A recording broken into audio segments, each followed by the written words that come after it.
এই মেয়েটি কেন তার হাত দিয়ে তীরন্দাজি করে না, আর যাবজ্জীবন সাজা দেবার পর বিচারক কেন তার কলমের নিব ভেঙে ফেলতেন, আর ফাঁসি দেওয়ার আগে জল্লাদ বন্দির কানে কি বলে। আর আপনি কি জানেন যে কোকাকোলা কোম্পানিতে কেউ যদি বার্গার কিংয়ে পেপসি পান করতে ধরা পড়ে তাহলে তাকে চাকরি থেকে বের করে দেওয়া হয়, কিন্তু কেন? আর পাখির বিষটা কিভাবে একটি গরিব দেশকে বিশ্বের সবচেয়ে ধনী দেশ বানিয়ে দিল। তো বন্ধুরা, আজকের এই ভিডিওতে আমি আপনাদের এমন সকল মজার এবং আকর্ষণীয় বিষয় তুলে ধরবো যা হয়তোবা আপনি আগে জানতেনই না। তাই এখনো যারা আমাদের চ্যানেলটি সাবস্ক্রাইব করে নেই তারা সাবস্ক্রাইব করে দিয়ে শেষ পর্যন্ত দেখতে থাকুন। নাম্বার 1, বিচারক কেন কলমের নিব ভাঙতেন। বিচারকরা কেন মৃত্যুদণ্ড দেওয়ার পর কলমের নিব ভাঙতেন? কারণ কলমকে জ্ঞান ও শিক্ষার প্রতীক মনে করা হয়, কিন্তু যদি সেই কলম ব্যবহার করা হয় কোনো মানুষের জীবন শেষ করার সিদ্ধান্ত নেওয়ার জন্য, তাহলে ধারণা ছিল এমন কলম আর কখনোই কোনো জীবন্ত মানুষের ভাগ্যে লেখার কাজে ব্যবহার হওয়া উচিত নয়, কারণ সেই কলম এখন অপবিত্র হয়ে গেছে। এটি একজন জীবন্ত মানুষের মৃত্যু লিখেছে, তাই সাজা দেওয়ার পর কলমের নিব ভাঙা হতো। তবে এটি কোনো আইনি নিয়ম বা লিখিত বিধান ছিল না, এটি শুধুমাত্র কিছু জায়গার প্রথা হিসেবে প্রচলিত ছিল। এটা কোনো বাধ্যবাধকতামূলক আইন নয়। নাম্বার 2, বারকোড স্ক্যান করার আসল রহস্য। আমার মতো আপনিও হয়তো ভাবতেন যে আমরা যখন বারকোড স্ক্যান করি তখন আমাদের মোবাইল সেই কালো রেখাগুলো স্ক্যান করে, কিন্তু আসলে তা নয়। আমাদের মোবাইল স্ক্যান করে কালো রেখাগুলোর মাঝখানে সাদা ফাঁকাগুলোকে। আমি এই সত্যটি তোমাকে জানালাম যাতে তুমি ভুল ধারণায় না থাকো, বুঝতে পারছো? নাম্বার 3, পাখির বিষ্ঠা থেকে ধনী হওয়া দেশ নাউরু। প্রশান্ত মহাসাগরের একটি ছোট দ্বীপে অবস্থিত দেশ নাউরু শুধু পাখির বিষ্ঠা থেকেই বিশ্বের সবচেয়ে ধনী দেশ হয়ে গিয়েছিল। এই দেশের আয়তন এতই কম যে আপনি কয়েক ঘন্টার মধ্যে পুরো দেশ ঘুরে আসতে পারেন। কিভাবে এই ছোট্ট দেশ এত ধনী হলো?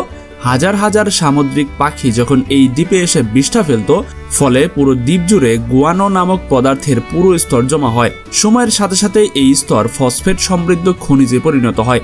ফসফেট দিয়ে সার তৈরি হয়, হ্যাঁ, সেই সার যা কৃষকরা তাদের জমিতে ব্যবহার করে। 1970 এবং 1980 এর দশকে ফসফেটের চাহিদা এত বেড়ে গিয়েছিল যে সরকার এই ফসফেট বিক্রি করে কোটি কোটি টাকা আয় করে। কিন্তু ফসফেটের লোভে পড়ে দ্বীপের মাটি খুঁড়ে ফেলা হয়। 1990 এর দশকে এসে দ্বীপের সব ফসফেট শেষ হয়ে যায়। তখন সরকার ভাবলো যত টাকা আয় করেছি তা ভালো জায়গায় বিনিয়োগ করে যাতে নিয়মিত আয় হয়। তারা বিদেশে হোটেল, রিয়েল এস্টেটে বিনিয়োগ করলো, কিন্তু দুর্নীতি ও খারাপ ব্যবস্থাপনার কারণে সব টাকা ডুবে গেল।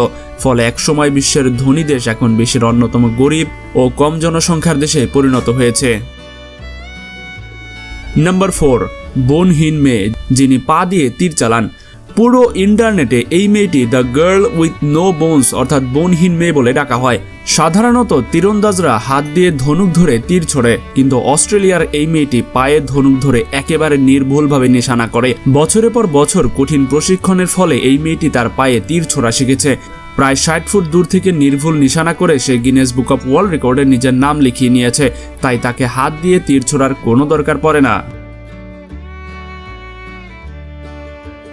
নাম্বার 5, বাহুবলীর বাল্লাল দেব অর্থাৎ রানা দগ্গুবাতির ডান চোখ অন্ধ। খুব কম মানুষ জানে যে বাহুবলী সিনেমায় বাল্লাল দেবের চরিত্রে অভিনয় করা বিখ্যাত অভিনেতা রানা দগ্গুবাতি তার ডান চোখে অন্ধ। তিনি শুধু বাম চোখেই দেখতে পান। হ্যাঁ, তিনি নিজেই একটি সাক্ষাৎকারে এই কথা নাকি জানিয়েছিলেন। শৈশবে কঠিন কার্নিয়াল ডিফেক্টের কারণে তার আই ট্রান্সপ্ল্যান্ট হয়েছিল। ডাক্তাররা একজন দাতার কর্নিয়া তার চোখে বসিয়েছিলেন, কিন্তু দীর্ঘ চিকিৎসার পরও তার চোখের আলো ফিরে আসেনি। যদি রানা দগ্গুবাতি নিজেই এ কথা না জানাতেন তাহলে হয়তো পৃথিবীতে এই বিষয়টি রহস্যই থেকে যেত। নাম্বার 6, কোম্পানিতে কাজ করলে কি পেপসি পান করতে পারবেন? কোকাকোলা এবং পেপসির মধ্যে বহু বছর ধরেই ঝগড়া চলে আসছে। তারা একে অপরের গ্রাহকদের নিজেদের দিকে টানতে চায়। তাই যদি আপনি এই কোম্পানিগুলোর কোনো একটিতে চাকরি করতে চান তাহলে আপনাকে প্রথমে একটি চুক্তিতে সই করাতে হবে। এই চুক্তি অনুযায়ী আপনি যদি কোম্পানির পেরোলে বা বেতনভুক্ত থাকেন তাহলে আপনি আপনার প্রতিদ্বন্দ্বী ব্র্যান্ডের কোনো পণ্য কিনতে বা পান করতে পারবেন না। যদি তা করেন তাহলে হয়তোবা চাকরি থেকে আপনাকে বরখাস্ত করা হবে, কারণ কোম্পানিগুলো বিশ্বাস করে যে যদি কোনো কর্মচারী কোম্পানির ইউনিফর্ম পরে প্রতিদ্বন্দ্বী কোম্পানির কোল্ড ড্রিঙ্কস পান করে তাহলে জনগণের মনে হবে যে হয়তো এই কোল্ড ড্রিঙ্কে আগের স্বাদ নেই, তাই নিজেরাই অন্য কোম্পানির ড্রিঙ্ক পান করছে। এতে কোম্পানির ব্র্যান্ড ইমেজ এবং ক্যারিয়ার সম্পূর্ণ নষ্ট হতে পারে। নাম্বার 7, স্ত্রী উইপোকা প্রতি 3 সেকেন্ডে একটি বাচ্চা। স্ত্রী উই পোকা আমাদের পৃথিবীর সবচেয়ে অনন্য প্রাণী। এটি প্রতি 3 সেকেন্ডে একটি করে বাচ্চা দেয়। এর আয়ু প্রায় 25 থেকে 50 বছর। এটি পুরো জীবনে শুধুমাত্র কোটি কোটি বাচ্চার মা হওয়াতেই কাটিয়ে দেয়। এখন বাচ্চাদের বাবার অবস্থা ভাবুন। বেচারা বাবা তো বাচ্চার সংখ্যা গুনতে গুনতে ক্লান্ত হয়ে পড়বে। 38,001, 38,382, 38,383। আরে ভাই, আজকের মতো রেখে দাও, কালকে আবার গুনতে হবে। গুনতে গুনতে ক্লান্ত হয়ে গেছি। তো বুঝতেই পারছেন বিষয়টা কতটা মজার। নাম্বার 8, চীনের ভিখারি রোবট।